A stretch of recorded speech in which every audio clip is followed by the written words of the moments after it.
السلام علیکم ورحمۃ اللہ وبرکاتہ۔ ناظرین، امید کرتا ہوں آپ سب خیریت عافیت کے ساتھ ہوگے۔ آئیے انشاءاللہ عز و جل آج کی اس ویڈیو میں اردو کتاب میلاد اکبر کا پارٹ نمبر 17 پڑھیں گے، اور اس لائن تک یہ شعر پورا ہو رہا ہے، یہاں تک پارٹ نمبر 16 میں ہم پڑھ چکے۔ آئیے اس پیراگراف سے پارٹ نمبر 17 شروع کرتے، چونکہ پارٹ نمبر 17 کا تعلق پارٹ نمبر 16 سے بھی ہے۔ اس سے پہلے جو بیان کیا اب اسی سے بتا رہے ہیں نا آگے والے پیراگراف میں، کہ تفصیل اس کی تفصیل یعنی لانگ بیان ہے نا، ارباب خبر اور اصحاب معرفت۔ ارباب خبر یعنی جو خبر رکھنے والے لوگ ہیں، ٹھیک ہے، اور اصحاب معرفت یعنی جاننے پہچاننے والے لوگ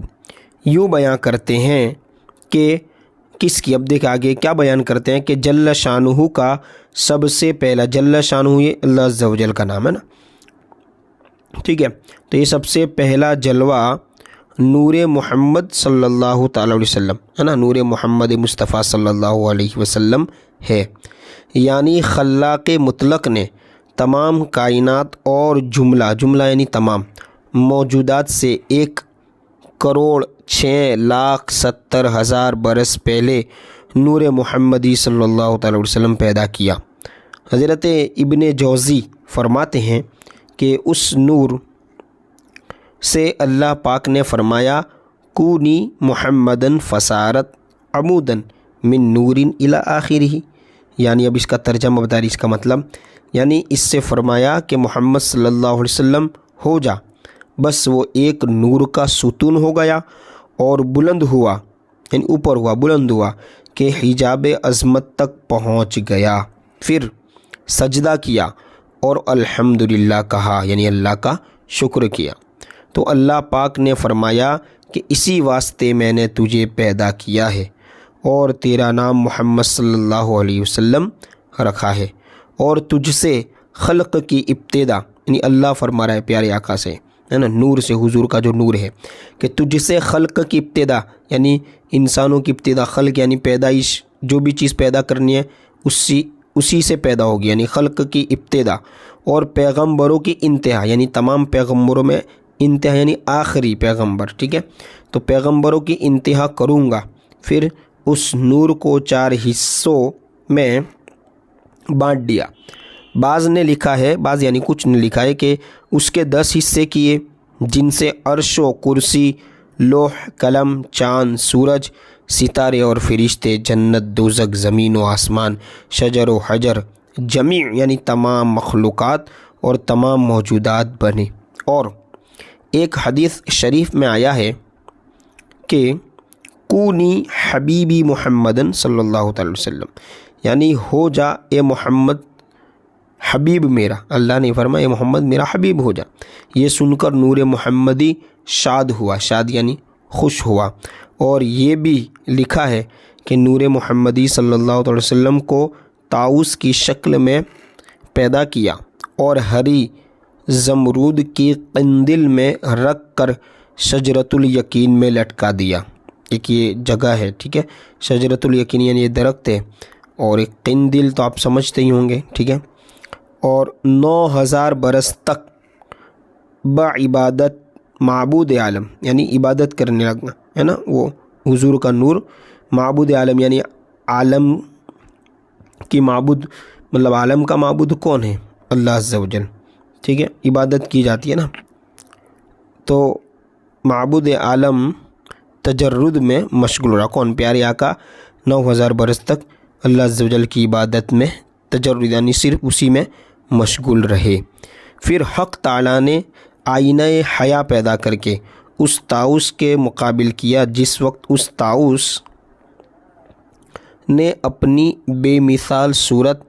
آئینے میں دیکھی، دیکھیں اب کیا دیکھا، جو نہایت شکیل و جمیل تھا، یعنی بہت زیادہ خوبصورت تھا، اور اتنا خوش ہوا کہ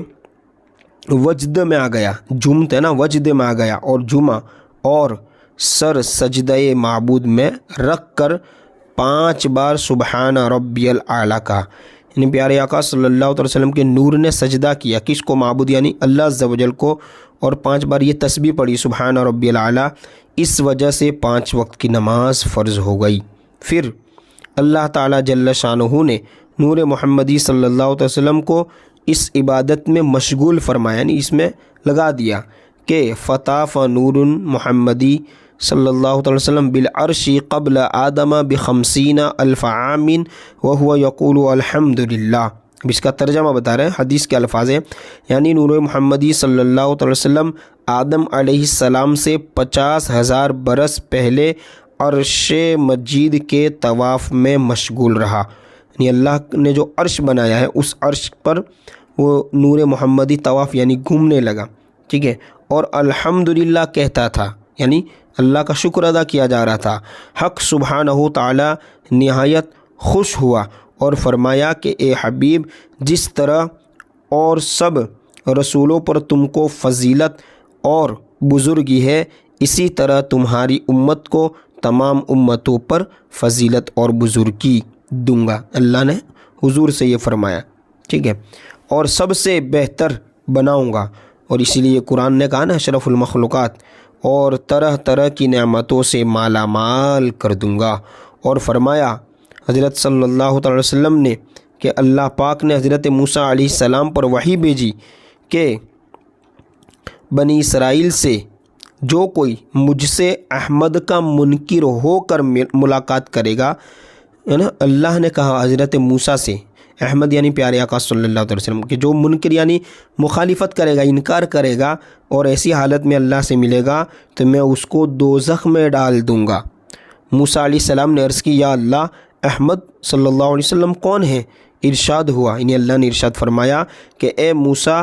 اپنے نزدیک میں نے احمد صلی اللہ تعالی وسلم سے زیادہ کوئی بزرگ پیدا نہیں کیا، اور زمین و آسمان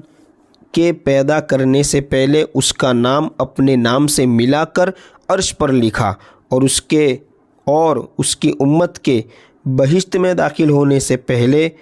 اور